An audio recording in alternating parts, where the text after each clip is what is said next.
ஷஅபானுடைய மாதம் உதித்திருக்கின்றது.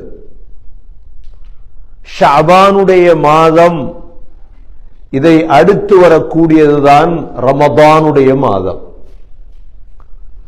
இந்த ஷஅபானுடைய மாதத்திலிருந்தே எங்களுடைய இபாதத்துகளை வணக்கங்களை அதிகரித்துக் கொள்ள வேண்டும்.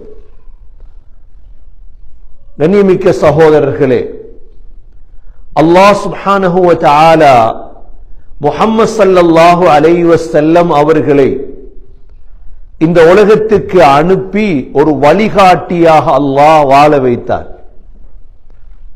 ஆயிஷா ரலியல்லாஹு அன்ஹா சொல்கிறார்கள், ரமதானுக்கு பிறகு முஹம்மது ஸல்லல்லாஹு அலைஹி வஸல்லம் அதிகமாக நோன்பு பிடித்த மாதம் ஷஅபானுடைய மாதம்தான்.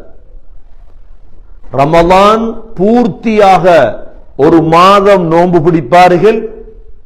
ஆனால் அதைவிட ரமலானுக்கு பிறகு மிக அதிகமாக நோன்பு பிடித்த ஒரு மாதம் ஸல்லல்லாஹு அலைஹி வஸல்லம் ஷஅபானுடைய மாதம்.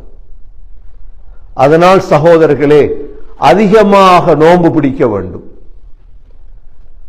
விசேடமாக பெண்கள், சென்ற ஆண்டு நோன்பு விடுபட்டவர்கள், சென்ற ஆண்டு நோன்பு கலா இருக்கும், அவைகளை இந்த ஷஅபானுக்குள் பிடித்து முடிக்க வேண்டும்.